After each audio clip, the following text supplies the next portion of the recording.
Now, the first thing to talk about here is how that came to be. And the reality is, I think I always knew deep down I wanted to do one.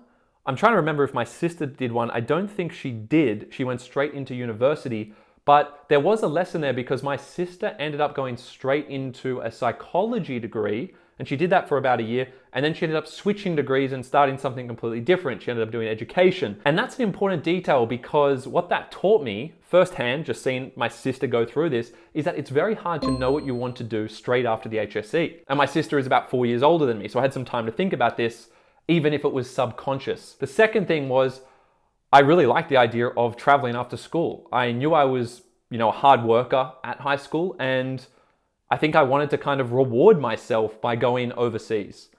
Now, when I say reward myself, I wanted to earn it. I paid for my entire gap year. I should start by saying that.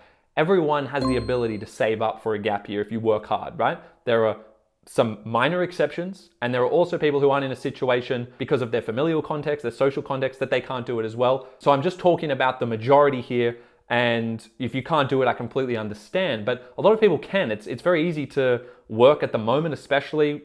Everyone wants to hire people. Unless we fall into some kind of recession where it's hard to get a job, I think it's relatively easy to fill your week with 40 to 50 hours of work. That might sound like a crazy amount, but I was working 2 jobs to save up for it. I got a gig as a landscaper, and I was doing that full time. I was waking up at 4:30 in the morning, working a full day.